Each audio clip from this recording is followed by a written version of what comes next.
Greetings. I have come here to chew bubblegum and kick some ass, and I'm all out of bubblegum, baby. How's it going today, Dirty Dan? Oh, it's going. It's going. It was definitely a manic Monday.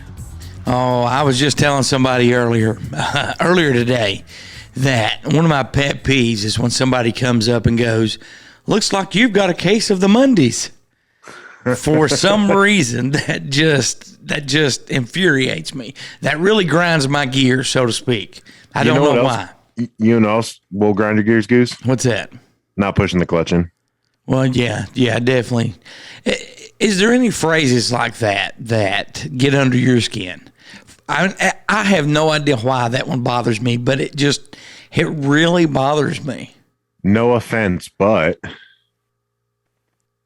so that's a good one for me. And no offense, but yeah, I can understand that one. No offense, but you need to lose some weight. I know I do. Shut up. No, I'm not saying it to you. I'm just saying that's an example. Hello, everyone, and welcome into Here To Chew Bubblegum on the radio. I am Goose. My partner in crime that you just heard from is Dirty Dan. We are doing things a little bit differently. We usually record every week for the radio show. We're doing a little bit in advance. We're going to try to put some shows in the can, so to speak. You like that? In the can. So, Dirty Dan's in the can. Oh, well, now see, that could be like Jimmy Who is in the loo. Maybe I should start doing the midweek moments. Dirty Dan coming from the can, and share my midweek. No. I love the one that you sent me over the weekend where you were in your studio. That segues so nice into the midweek moment coming up. I think it might be episode 4 or 5. I can't remember which one it was. I've done a lot of video and audio editing today. So, but as I was saying, we're doing things a little bit differently. We won't have listener email for a couple weeks. We just interviewed. But on the plus side, yes, think about all those glorious messages we'll have then. Oh, we will have quite a lot. We might have to just dedicate an episode to Q&A for listener email. I don't know, man. I don't know that we could stretch them out for a while, or maybe we could include some in the podcast show as well. So we'll figure out something. We recorded a really good show yesterday. It will be airing. It's up and airing now, episode 52. We had special guest Oren, a.k.a. Wicked Wolf from TikTok. We had the Spooky family in studio, and after we did the show, I was just going to get like a little quick 30-minute interview with them, which turned into 55 minutes. So what we're going to do kind of par for the course. Yes. What we're going to do the next couple of weeks, we're going to bring you that interview in parts on the radio show, and it will be in whole on episode 53 of the podcast show. And it's not often in life that you meet people like the Spooky family who are genuine, true friends and very passionate about what they do. And, they thank me for, getting them started into, even though I really didn't do anything. I was going to say, the Spooky family did. They were the OG Here To Chew Bubblegum branch off. Yes. And Elliot does promise he is going to get us some new midweek moments. The Spooky Family podcast is a spinoff of our show. You mean Elliot's articles? What did I say? Elliot's midweek moment. Elliot's articles. Dude, it has been a long day. It has been a long day. I feel you, buddy. I feel you. It has been a long day. He's going to bring us some new Elliot's articles that we will be airing on the podcast and radio shows. And when they came in the studio, they brought a cake for a 1-year anniversary of Here To Chew Bubblegum. And I actually put pictures up on our Facebook page. I'm very sorry that you didn't get a piece of that, my friend, but it was delicious. To be fair, though, you didn't get any of my barbecue, which was also probably equally as delicious. Well, this cake was really, really good. So these ribs were really, really, really good. Okay, I'm going to ask you something. I want you to be totally honest. The weather's changing. It's getting colder. And I know I'm not going to like your answer. You like this, don't you? Heck yes. Why? Why, man?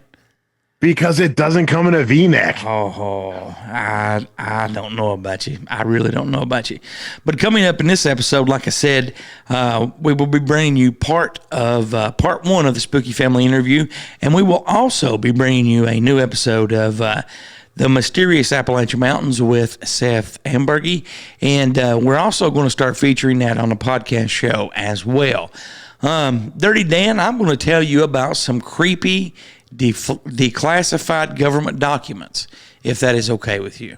I mean, I'd rival to say that every document that's declassified by the government is creepy in one aspect or another, but I would be delighted to hear this. Okay. A strange alien vessel. A document from 1993 describes a vessel featuring a large circular field or rings of energy that are projected out at an extremely fast rate with a 60 to 100 mile energy ring that surrounds the vessel and forms a white fog. This blocks interference. What could that possibly be describing? What do you think that's possibly describing? I have no answer because that was just the document. All I can think about is the Family Guy episode when they quarantine Quahog and they have that giant white energy dome that keeps all the interference out. That's all I can think of. Well, is the Air Force housing extraterrestrial beings? I say yes. Good answer, my friend. This 1983 copy of a Rutgers article discusses a lawsuit calling on the Air Force to release any extraterrestrial bodies they were holding on to. Why exactly would the CIA save this? Why do you think? Because they're not done probing them like they probed us. Well, possibly. Remote viewing is inherent to all people. This summary of the CIA's Project Stargate, which was a 2-decade investigation into whether psychic powers exist and could be used for spying, states that remote viewing is a talent which is inherent to every human to some degree. What's your thoughts on that? You know, I don't put a lot of faith in that, but I find it fascinating that our government would spend money on that. And actually, I mean, for 2 decades, for 20 years, and you're smiling as you're getting ready to answer. All I'm going to say is unidentifiable. Oh, see, we are not going to go a show without you plugging Demi Lovato, are we? I did not say her name. You did. No. But for those of you that don't know, Dirty Dan has a huge crush on Demi Lovato. False. And her sister Poot, and her TV show, Unidentifiable with Demi Lovato. Oh Poot, where art thou, Poot? For those of you, if this is your first time listening, there's a conspiracy theory that we're going to cover later on, possibly before the end of the year. Some people think that Demi Lovato has a sister called Poot Lovato, P-O-O-T, that is her name. My number one question is, why did her parents hate her and name her Poot Lovato? A magical healer in the USSR. This 1969 document titled Magician Walks into a Laboratory describes a man in the then Soviet state of Georgia who was allegedly able to heal people by touching them. Now, you can actually search these up and find out some of these. And what's that strange look on your face for? I mean, I'm just as soon as you said USSR, yes, you intrigued the ever living snot out of me. Yeah, like I said, there's supposed to be a musician, not musician, a magician that can just walk up and touch you and heal you. Is that before or after they inject crocodile? I have no idea. You know what crocodile is, right? That was what that guy was on in Florida there several years ago, wasn't it? Yeah, it's basically like the Russian black tar heroin laced with fentanyl and like PCP in it, and like it eats your flesh from the inside out. And don't it give you like a crocodile type appearance on the outside? Well, your skin, it almost starts looking like scales, and that's because it's sucking everything out of it, and it's literally just starts in the center. It looks like you have a giant pore, and it starts eating you from the inside out. I've not had dinner yet, so thank you very much for describing that in depth and making me get a good valid picture of that. The Flying Saucer Memo. This 1952 memo is a call to arms asking for ideas on how best to attack the flying saucer problem. The problem would be, what problem would that be exactly? If they say they don't exist, but yet there's a flying saucer memo. That's like, hey, don't watch this hand, watch this hand instead. Majestic 12, this explosive document about a government conspiracy to cover up the existence of UFOs was deemed by the FBI to be an elaborate hoax, but that determination was just another part of the cover-up. Do you agree with that statement? I do. I mean, everything about the Majestic 12 is a cover-up. Yes. The last one that I'm going to go over on my list, and I may save some more of these for next week.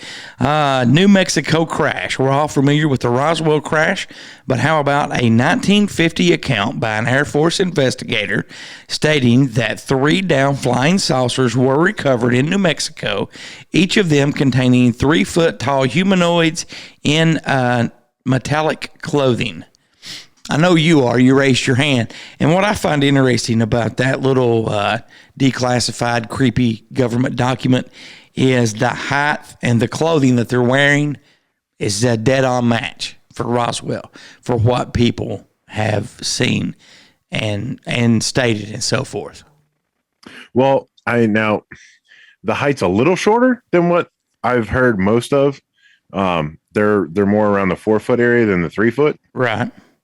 But they are the humanoid, the space gray clothing, almost like those space blankets. Yeah. That we get. Yeah. I didn't realize there was 3 others found. Yes, there was 3 in 1950. Allegedly. There we go with that word again. We're going to step away and take a short break. And when we come back, we are going to have the Mysterious Appalachian Mountains with Seth. Then we'll be back after that to talk just a little bit. And then we'll dive into the Spooky Family interview, part 1. What are we listening to, Dirty Dan? You're listening to Here to Chew Bubblegum with Goose and Dirty Dan. We'll be right back.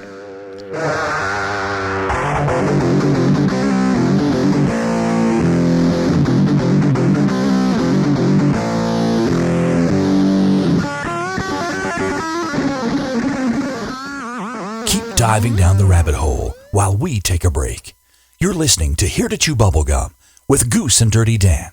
We'll be right back. Are you a horror movie fan? Yeah, I dig horror movies. Are you searching for a great internet horror talk radio show to listen to? Why, sure, that sounds quite spiffy.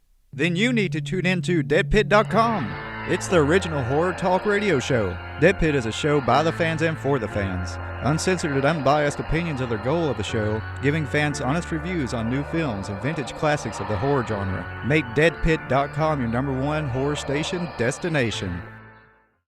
You're listening to Here to Chew Bubblegum.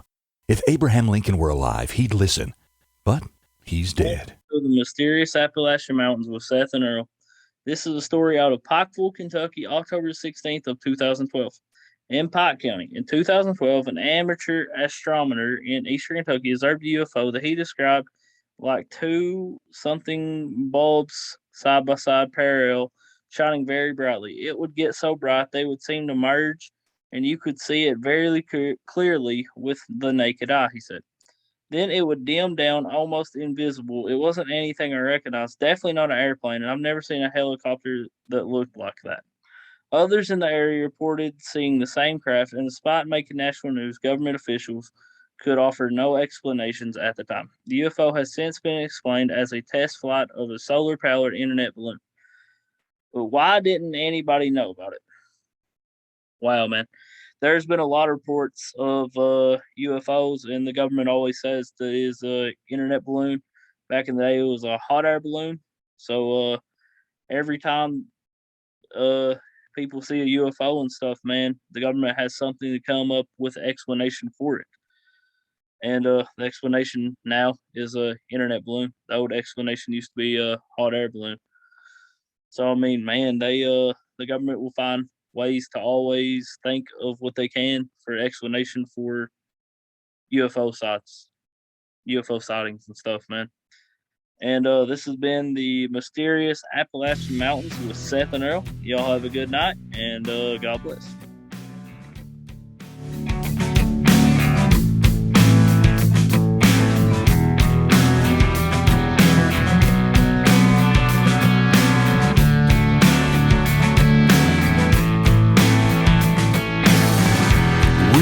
Found him by the roadside, nothing to him but his name.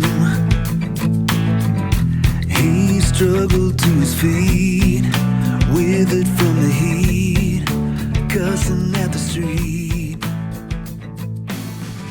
And you're back with Goose and Dirty Dan of Here to Chew Bubblegum. Dirty Dan, what do you have for us before we get into the Spooky Family interview? Part 1 of the Spooky Family interview. Well, right now I have a lingering cloud around me, but you know why, off-air shenanigans. However, I do have a NASA prediction about human colonization on multiple planets. Oh, please share that with us. All right. NASA is working towards getting humans on multiple planets in an effort to protect the species from extinction and expand our knowledge. But when will this happen? According to a team of top NASA scientists who published a paper on the preprint server RXIV, humanity entered a window of peril when the first nuclear weapons were developed and deployed close to the end of World War II. The paper states that this window of peril will not be closed until robust off-world colonies become a reality. The paper explores the timeline of when humans will be able to get off of Earth and spread out amongst the stars. The team of researchers concentrated their efforts on predicting the future of advanced computing power, which would be a major factor in allowing humans to reach far into space and colonize other planets. According to the results of the paper, the top NASA researchers estimate that humans could land, the first humans, that's a little confusing, on Mars by 2038. Additionally, the researchers predict that humans could reach the asteroid belt sometime around the year 2064. Lastly, humans could venture to the nearest neighboring star, Proxima Centauri, by 2254. The team wrote, beginning with the development and deployment of the first nuclear weapons near the end of World War II, humanity entered the window of peril, which will not be safely closed until those robust off-world colonies become a reality and our established civilization. Adding that, our findings suggest the first human crewed missions to land on Mars, selected asteroid belt objects, and selected moons of Jupiter and Saturn can occur before the end of the 21st century. However, an aggressive and sustained space exploration program, which includes the colonization at the end, is thus seen as critical to the long-term survival of the human race. Concluding, by creating at least one and preferably multiple self-sustaining and genetically viable off-world colonies, humanity can best assure its long-term survival from both natural and human-caused calamities that threaten life on Earth. Off-world colonization, like the Great Filter's self-annihilation, is within humanity's reach, which we choose as our future will constitute Earth's reply to Fermi's paradox. Very interesting story. What do you think on the dates specifically? 2038, 2054, 2254? I think it's going to be sooner. I really do. I think in the next 10 years, where that technology is going to increase more rapidly than it is now, and I think it's going to be sooner. I can't put a date on it, but I think it will definitely be before 2040. I mean, I'm thinking it's going to be in the first half of the 2030s, much closer to 30 than 40. Yeah. You know, I mean, I actually started to say 2032, but, you know, I'm going to go for betting purposes. I'm going to say by 2040. But I do think technology in the next 10 years is going to advance way faster than it has. You mean technology to the public? Yes. Good call, my friend. Touche. But I do think it's going to advance a lot faster than it has this past 10 years. And it's advanced a lot this past 10 years. But I think it's going to be even faster. We're going to jump right into the Spooky Family interview, part 1. And when we come back, we will close everything out for you. You're listening to Here to Chew Bubblegum. Ladies and gentlemen of Here to Chew Bubblegum, welcome in. We have a very special interview with the Spooky Family. We have them in the secret location under the shopping mall near the city that moves mountains in the heart of Appalachia. You didn't tell me it was directly under a hot topic. Well, you know. I'm sorry. Well, hey, the secret's out of the bag, and that was Elliot Spooky. And we also have the very lovely Gertie Spooky. Hello. And Beagle Spooky. I don't know. The very muscular Beagle Spooky. The very Sasquatch-like. Beagle Spooky. Beagle? Say something. All my jokes are visual. And they don't translate that well over an interview. No, they don't. We have this problem on the podcast. He'll start doing stuff. I'll be like, it's a radio. But he'll start to describe it. Okay. I'll try to. You know, something I love about you guys, and me and Justin started saying it on Believe It or Not, we'll get it in post. Fix it in post. And we actually did, I think it was episode 3, Believe It or Not. We did like 3 takes, and I'm like, yeah, you left it in. Yeah, I love that. And Justin's like, no, just leave it in. I'm like, okay, well, just leave it in then. So that's really good. But how are things going over at the Spooky Family podcast? It's going great. We're experiencing some pretty good growth. We got more listeners now than we didn't set out to try to make this into a job. We all have full-time jobs, and but we're doing pretty good. Pretty good.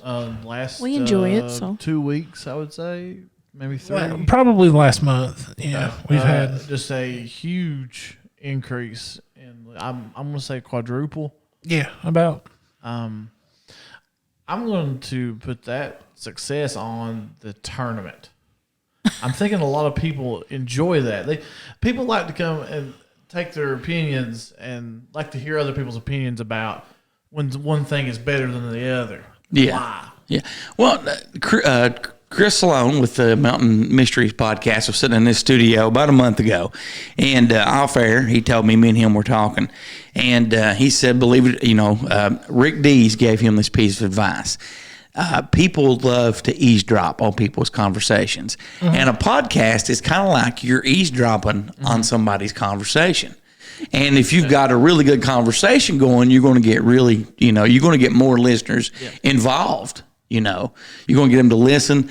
One of the hardest things I've found is getting people to leave voice messages that are worthy to play on the radio. Yeah. Or, and now we've got some absolute crazy ones here. And I wish that I'd have kept them, but I don't, I've noticed more people are apt to email than voicemail, but I would be more apt to do that because I don't like my own voice. Well, I mean, and that's detrimental in this business, but a lot of people don't like our voices, trust me.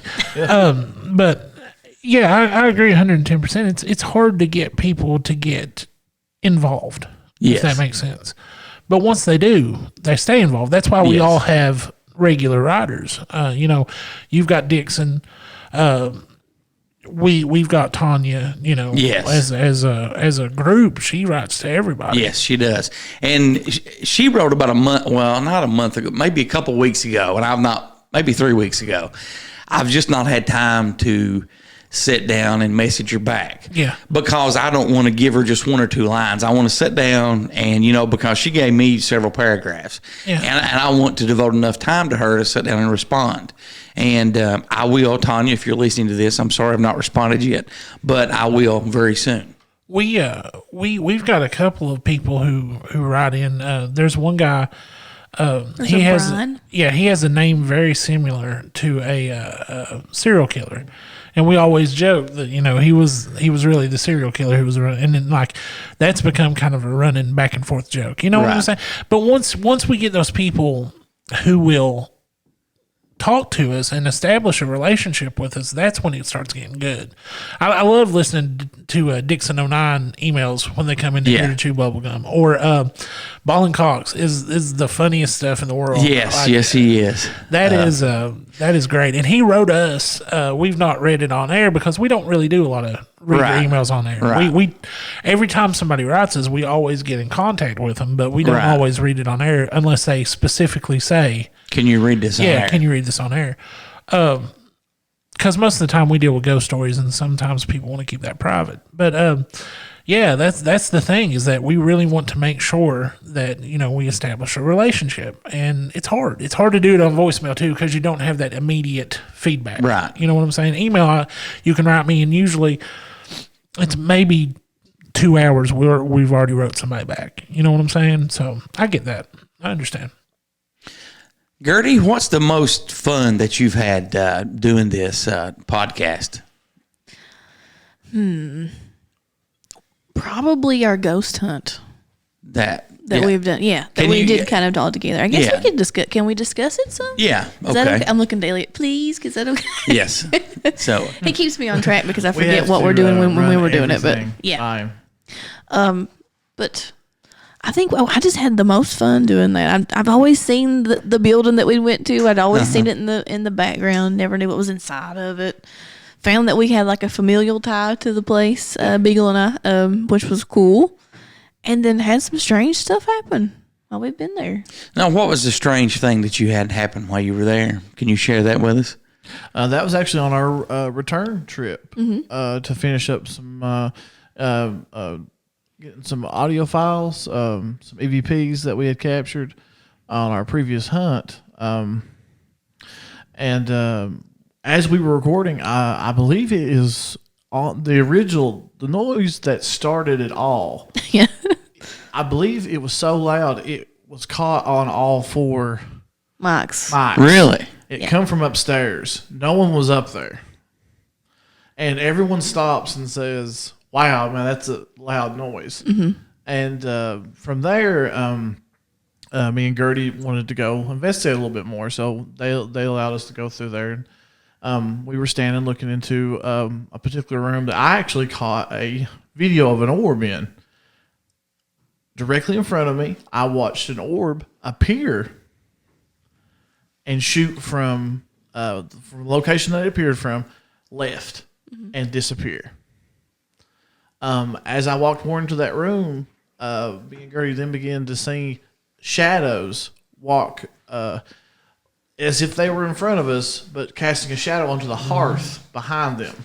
But this was also in complete darkness, so it's very strange to say shadow. Right. I've never experienced anything like it. But a darker shape than the other dark shapes in the room that seem to be moving. These people are delusional. Nothing happened. Well, Elliot actually had something as well. So I mean, he can't. What did you have happen, Elliot?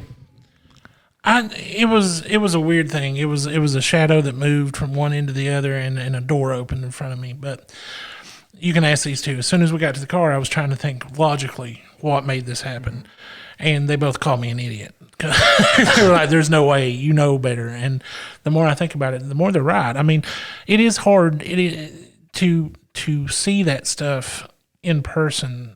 Really, it makes you think. You know what I mean? Like, like we can talk about it. We can talk about people's stories all the time, and but to have it happen to you is a totally different thing. And it did freak me out a little bit, but I'm coming to terms with it. So, I was there with you guys the first time you were there, and first, thank you for the invite. But I even told you beforehand, you're probably not going to capture anything when I'm here. And it's not like I'm bad. Well, I guess you could say I'm bad luck. But people have told me before that my spirituality is so strong. And these are people that do ghost hunts and allegedly can sense and see auras and all that stuff. And they just said, "Look, you're so set," and I take this as a compliment now, but you're so set in your ways and your spirituality is so strong. We're not going to get anything with you here. You can leave. And I actually had somebody tell me that you can leave. And then I left a place and they started getting stuff all kinds of stuff. Now, see, I'm very firm in what I believe. Right. But this stuff, and for a long time, I always felt bad because I was interested in it, because there's that stigma to it. Right. But you shouldn't feel bad for being interested in it. Right. But, and it is funny you mentioned that, because we did start, the people who were there that night did start getting stuff after you left. So it is funny that you mentioned that. But and that goes along with what this person told me years ago, and just lets me know what I told you guys, that maybe they were right, But see, I think that, I don't know. It's one of those things where, and that makes me wonder, why is that stuff so choosy? You know what I'm saying? Yeah, like, if it's there, why isn't it there all the time? Well, this person also, and this was years ago. I mean, this was like in 2007, 2008, somebody told me this. And they told me after, they said that I had a really, really strong connection with a guardian or whatever that was really protective of me, and that was really... that I felt them before, and they had described experiences that I'd felt my whole life and never really had answers for. Right. But they said that my guardian, was really protective of me and shielded me from a lot of that stuff. So, right. I'm like, then again, that could have been why, you didn't get anything till after I left. So I'm like our buddy Eli. Mm-hmm. I'm open-minded, but I'm not so open-minded that my brain falls out. Right. That kind of deal. Like, me too. I will listen and observe and participate, but I don't believe everything. It's kind of like the alien thing that we talk about all the time. Like, there are people who hardcore believe that UFOs are just aliens and just whatever, and I get that. I understand why, and I get it. I'm of the belief that, it's probably government craft that they're experimenting with, and they just use the alien myth to keep people away. Yeah. But that brings you back, though. Where did they get that technology? Exactly. And that's what I'm saying. I'm open-minded. I'm just not, I don't wholeheartedly believe everything right off the bat. You know what I'm saying? Like, I have to experience something. I have to see it myself. I have to research stuff. And I think we're all like that. Like everybody in this room. We don't wholeheartedly go in and blindly believe something. And I think that when you do the things we do, that's an important thing to have. Yes. So. Yeah, I talked about it a little bit at the May House. Actually, it was you had to find that perfect medium kind of between microphone, being a skeptic and being. We have to do this at our show too. Yeah. So I mean, once not so the point where you're just. It's like how I said for myself. I feel like I'm a skeptic until. I'm a skeptic, but I also wholeheartedly want something to happen so bad. Yeah. That I try not to make it. But when it does, kind of manifest things for me. Yeah, but when it does, you don't automatically say that's it. I try to go and I try to rationalize what this possibly could be. Let's like when I was just describing about on our return trip, I seen an orb. Mm-hmm. I tried to recreate it. I tried to make sure that it was not some sort of like outside source of light, maybe coming from Prestonsburg or city. But I just could not. I could not recreate it. I stood there for a very long time, but probably about another 30 minutes, and it never happened again. Yeah. So when you rule out everything it could be, you're only left with what it might be, and that's when it gets, And that's when it kind of dawns on you, and you're just like, oh, I just seen something special. Right. And I've always, even before I started doing this show, I always thought something was up with Roswell.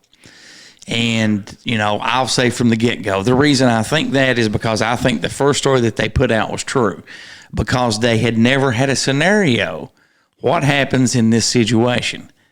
Yeah. And I think I've said it before on Here to Chew Bubblegum. Yeah. Roswell's really the one case that I just can't, if you go back and look, they put out 3 different stories Yes, they did. in less than 24 hours. Yes. And to me, that says something is being covered up. Now, whether or not that's little green men or, big, tall, gray men, or maybe it's just, oops, we lost an experimental aircraft and this is what who knows? But there is something to it. There's something there. But, and I've talked about this on the show, and I want your opinion on this, Gertie. When you look at what happened after Roswell with technology, the way it's rapidly advanced, I think that something not from this planet crashed there. Oh, I think so for sure. Because, we didn't have the transistor before then. We didn't have, fiber optic cable. Wireless. The ballistics vest came out of that.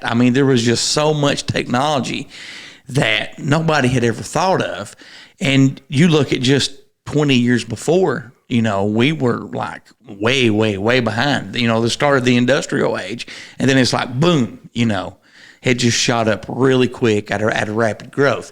What's your thoughts on that?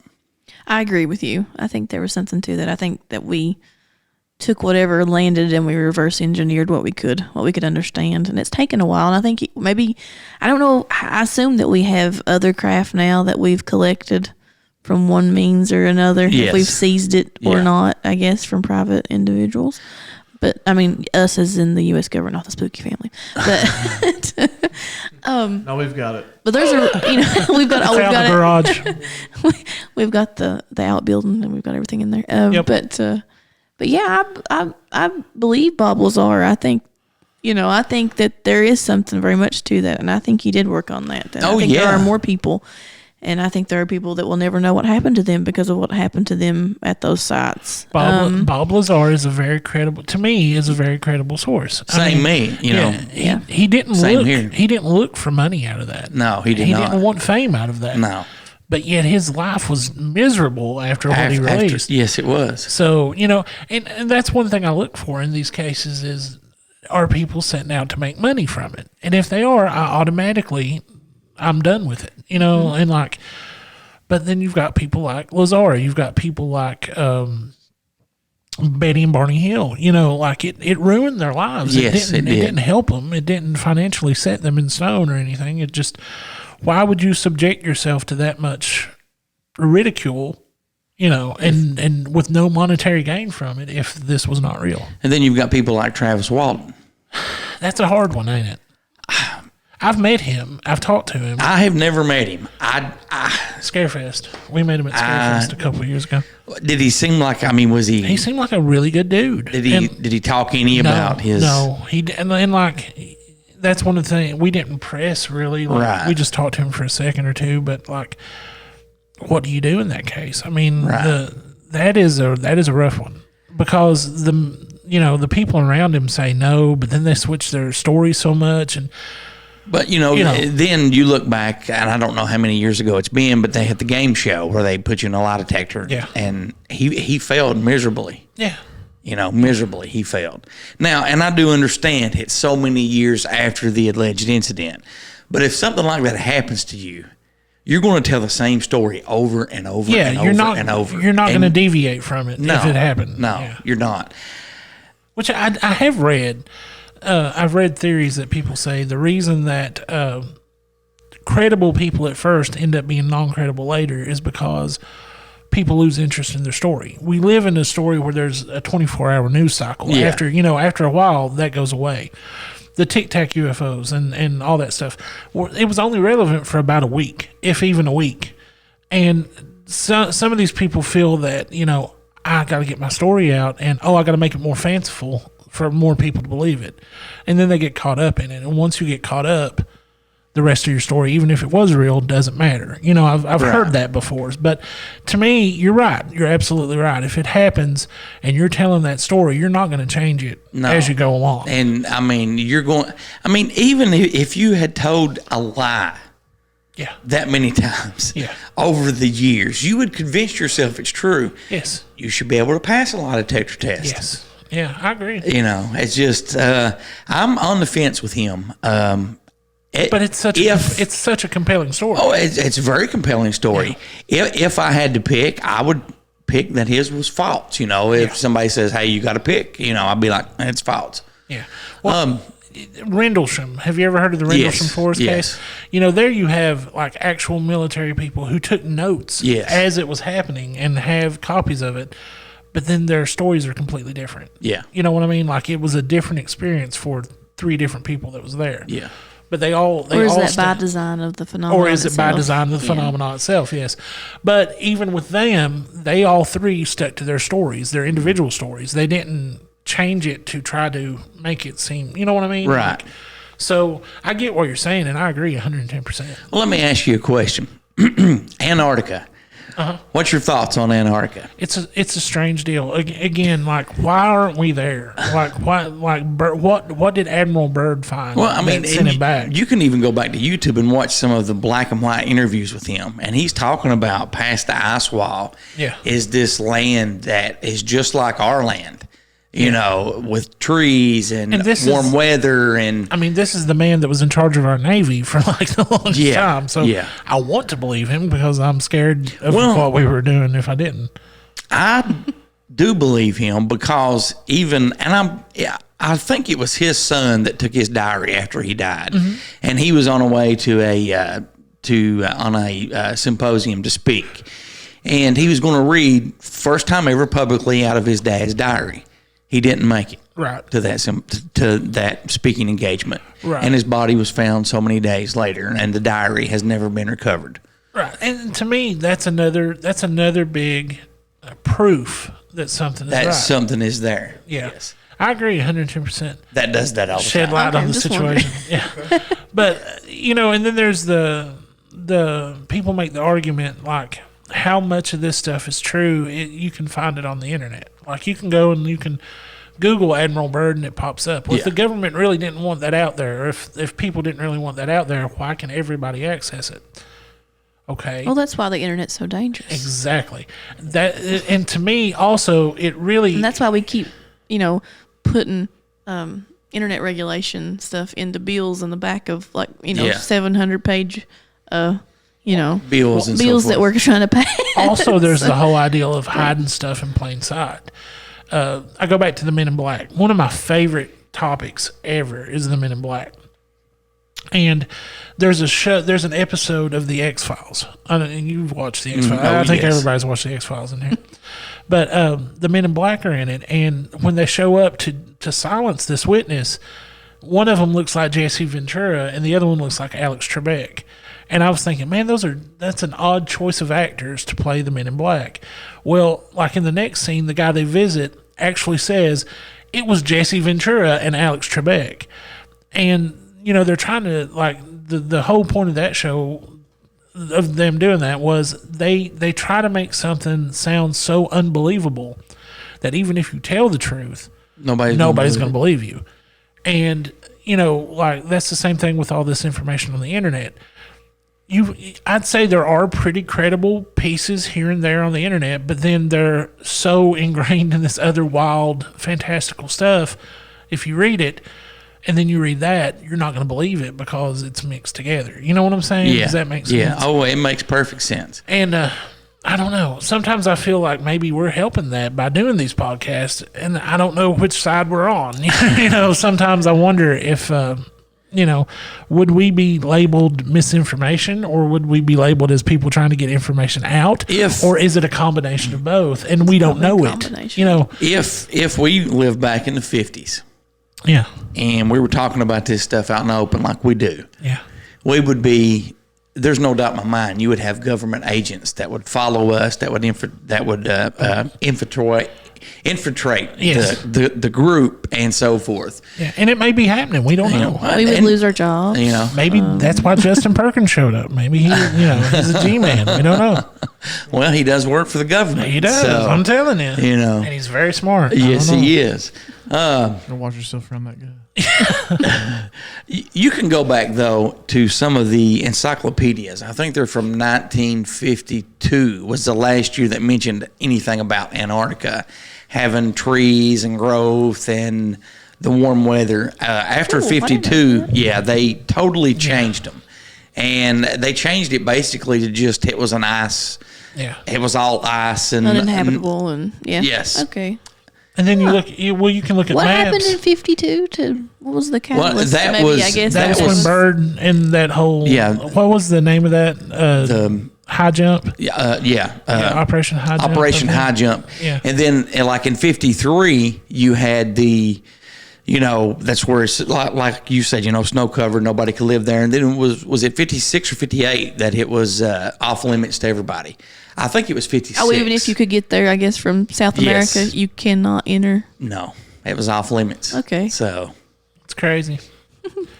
And it goes back to a lot of the old stories of what happened after World War II. Where did those great old bad guys, the Nazis, where did they show up at? And like, it's a story that has everything, and it's one of those. They went to Argentina, and then they went. Yeah, well, I mean, that's the reason they went to Argentina. Is that the rat lines led them to South America, and then South America led them to Antarctica. I don't know. And there's, I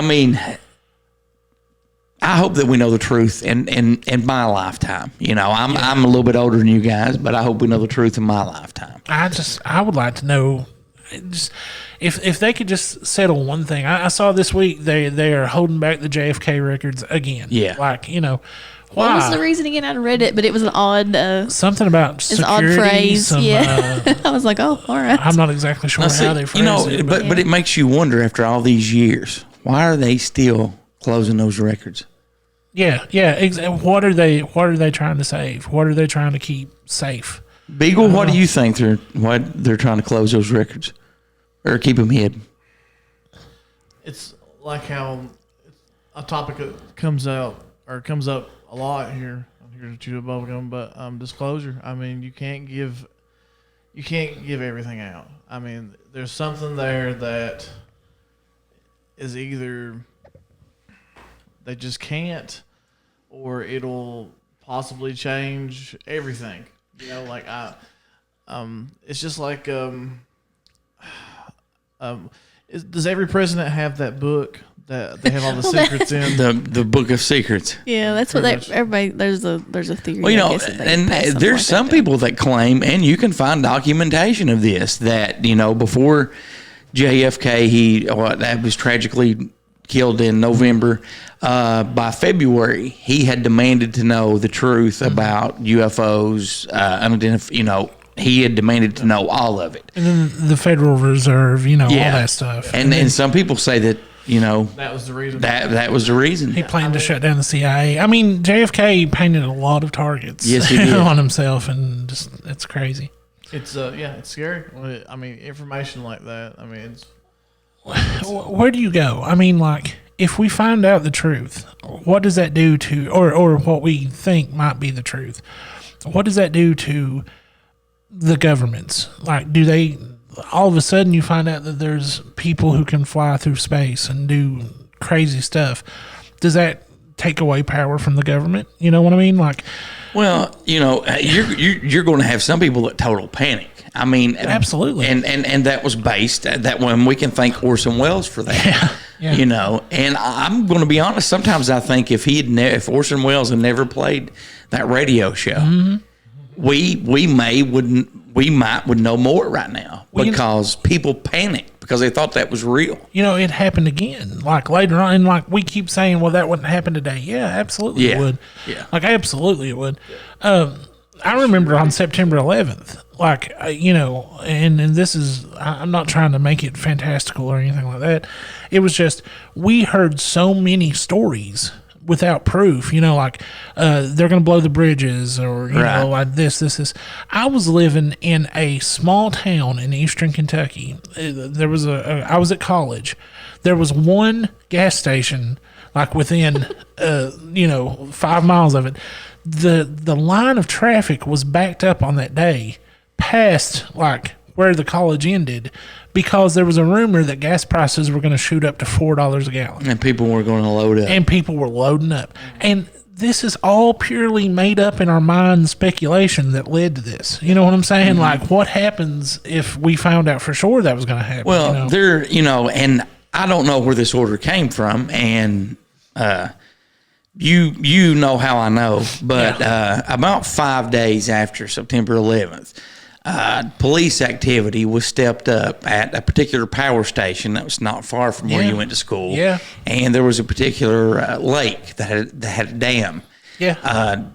People were, patrols and plane units that appeared to be normal people were stationed there. Yes. And, I do know that went on for about a month before, any information was And again, because that was all possible. Was it credible threats or was it pure speculation? Well, when the state was willing to pay this overtime, there had to be some credibility. There was if there's smoke, there's fire. Yeah, I get that. So So I mean, there had to be something there to make them think that. And again, you never know. So was that real? And then these rumors about gas prices going up used to keep people's minds off the stuff that's going on. Well, see, you know what I mean? Yeah. Was it a diversionary tactic? I had never heard the gas price one. Oh Lord, yeah. Listen, I was broke. I had $20 to my name. I had just drove back to that place from my home, and I knew that I needed to get gas to go home. So I was in line that day. How long did you have to wait? 3 hours. 3 hours. And I'll tell you off air where I was at. Okay. Where I ended up getting in line at. But it was very real, and it was a scary thing at the time, especially the college kids, because right. $4 of gasoline. Like we're talking back in 2001 when it was like 89 cents, right. or whatever. You could get home on $5, but it was a crazy time, and it's just I wonder if we see that today on a much larger scale. Are we allowed? I don't want to use the word allowed, but are we allowed? Allegedly. Are we allowed to? I don't think they got the joke and they thought I was being serious, but are we allowed to think the way we think and told that it might be true just to keep our minds off of what we're not supposed to be thinking of? Does that make sense? Yeah. I probably said that really weird. Well, I kind of know what you mean there. Yeah. Fear is a powerful motivator. Yeah, exactly. Yes, it is. Yeah. One of my favorite comics is V for Vendetta. Yeah, it's a good comic. And the main story in that is that the government comes out with a plague, almost kind of like... Okay, we are not in any way saying that this has anything to do with current day events. We're just telling you the theory behind this comic. I'm just telling you exactly what is in this comic. The government synthesizes a virus. They then distribute said virus to the public. There's a frenzy. The government says, "Oh Lord," basically, listen, don't worry, come back, faith in the government, faith in us. And they then will produce, through certain party members, through their pharmaceuticals, the cure. Mm-hmm. Everyone comes back in. Now you're completely with the government.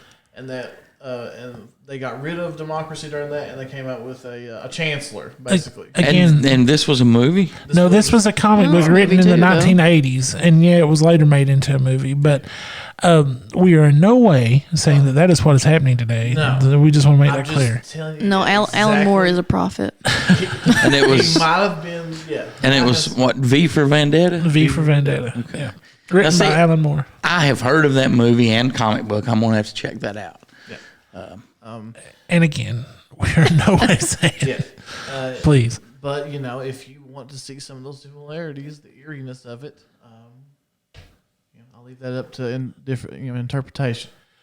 I'm going to go ahead and tell you nothing to do with today's event. But, yet again, back to the main subject. Fear is a powerful motivator. Absolutely. You can do the magic trick, basically, of fear. This is the main problem, but look at this hand. And we're back after an awesome part of the interview with the Spooky family. Oh, wait till you hear part 2, my friend. That'll be coming up next week. I want to remind everyone that you can always call, text, or leave a voicemail by calling 606-373-3396. That's 606-373-3396. If you want us to play it on the radio, keep it clean. You don't have to tell us who you are, and we will play that and get you on the show with us at Here to Chew Bubblegum. Dirty Dan, how can they email? Well, they have several choices, Goose, and I'm glad you asked. They can email in to you, Goose at HereToChewBubblegum.com, myself, Dirty Dan at HereToChewBubblegum.com, and Rebecca at HereToChewBubblegum.com. Or you can email on just to the show in general, Ned or Elliot, at HereToChewBubblegum@yahoo.com.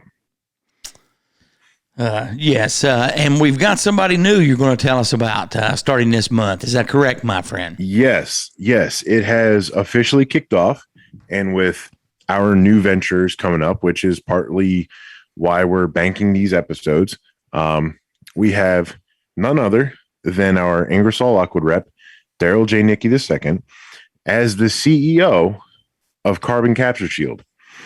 Carbon Capture Shield intends to transform 1 billion acres of Earth into regenerative land that restores the health of our natural environment, starting in all of your backyards. By restoring the biological life in the soil, we jumpstart the natural process which sequester greenhouse gases, break down pollutants, all while feeding and protecting your lawn from below. If you have any other questions about Carbon Capture Shield and what they do and what their mission is, you can check them out at lawn.carboncaptureshield.com. Tell them that Goose and Dirty Dan, your friends at Here to Chew Bubblegum, sent you over, and you can get yourself a VIP spot for the first introduction of their product.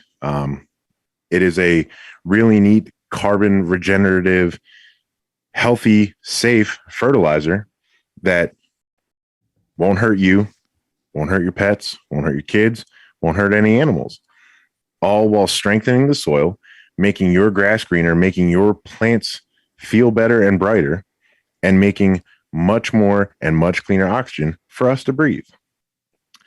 So what is wrong with that? Nothing. You know, we need more people in the world like that that's doing stuff positively in a positive way to help out mankind and so forth. DJ Nickey, a great guy. So what was the address again, the email address? lawn.carboncaptureshield.com. And be sure to check that out. I want to say, don't forget to go check out Till Valhalla Project. You can find them, support them, donate, spread awareness. Get the merch at tillvalhallaproject.com. You can also remember to check out Adventures with Purpose on YouTube and their own website. Just type in AWP, Adventures with Purpose on the YouTube, and adventureswithpurpose.com. And I want to say special thanks to Carlin for all the voiceover work. Don't forget to check out and pick up the new Midlife Crisis album available now. Be sure to check out and support friends of our show that have their own shows. I'm talking about CK and Uncle Bill over at deadpit.com, Talk Junkie with Justin Perkins, Jordan and Brad of Down the Holler, Seth Ambergy with Seth's Daily Podcast, Elliot Gertie and Beagle over at SpookyFamilyPodcast.com, the Mountain Mysteries Podcast with Chris Sloan, and don't forget about Cronkite, a.k.a. PT, Snowman and Large Marge, over at Paranormal Trucker on YouTube. If you do want to awaken more, be sure to check out Rebecca Short on TikTok and Honest Rebecca Thoughts on Twitch. Yes, I know she changed that, but you can still find her that way. You can go to our website, HereToChewBubblegum.com, and click on her website. Find all of the friends of the show. Exactly. That'll do it for this week. We'll see you next week, and until then, so long for now. Maybe I'm not leaving. Maybe I'm just going home.